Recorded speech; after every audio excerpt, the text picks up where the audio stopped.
masa sebelum Islam, Tamim Ad-Dari adalah seorang Nasrani dari Palestina. Ia seorang pendeta yang taat, hidupnya dihabiskan beribadah dan mengarungi lautan dalam perjalanan dagang dan dakwah. Tapi sebuah kejadian aneh mengubah hidupnya. Suatu hari Tamim bersama 30 orang dari Bani Lam dan Bani Judsam menaiki kapal besar. Namun badai menghantam, ombak tinggi dan angin besar membuat mereka tersesat di laut. Mereka terombang-ambing selama sebulan penuh tanpa arah. Akhirnya kapal mereka terdampar di sebuah pulau asing. Pulau itu sepi dan misterius. Saat mereka menelusuri pantai, tiba-tiba muncul sosok makhluk aneh. Seluruh tubuhnya ditutupi bulu, dari kepala hingga kaki. Tidak jelas mana wajah, mana punggungnya. Makhluk itu berkata, "Aku adalah Al-Jassasah." Tamim dan rombongan takut. Mereka bertanya, "Apa itu Al-Jassasah?" Makhluk itu tidak menjelaskan. Ia hanya berkata, "Masuklah ke dalam pulau. Ada seseorang yang ingin bertemu kalian." Mereka pun mengikuti arahnya, masuk lebih dalam ke pulau, hingga menemukan sebuah bangunan tua. Di dalamnya mereka melihat sosok yang sangat besar tubuhnya. Tangan dan kakinya dirantai besi besar. Sosok itu duduk terikat dengan mata tajam menatap mereka. Sosok itu bertanya, "Siapa kalian?" Tamim menjawab, "Kami adalah orang Arab. Kapal kami karam. Kami terdampar di pulau ini." Sosok besar itu kemudian bertanya tentang keadaan dunia luar. Apakah kebun kurma di Paisan masih berbuah?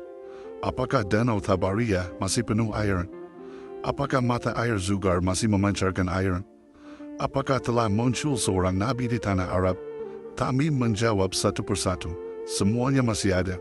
Dan benar di tanah Arab telah muncul seorang nabi bernama Muhammad." Seketika sosok besar itu berkata, "Ketahuilah, aku adalah Dajjal. Segera akan tiba waktunya aku dilepaskan.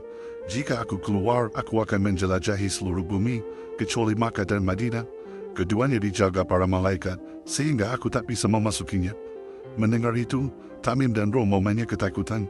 Sosok di depan mereka ternyata adalah Dajjal, makhluk fitnah terbesar di akhir zaman. Mereka segera kembali ke kapal.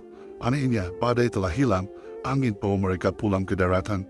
Tamim memendam kisah itu, hingga ia mendengar tentang Rasulullah Muhammad di Madinah.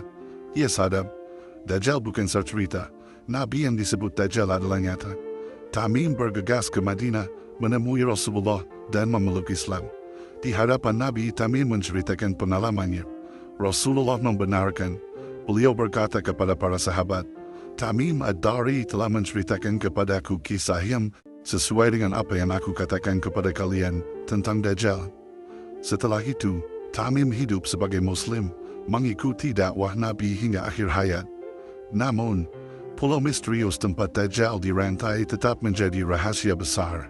Tidak ada yang tahu di mana letaknya. Hingga hari ini, Dajjal masih menjadi misteri. طويل الشوق يبقى في اغترابي فقير في الحياة من الصحاب ومن يأمن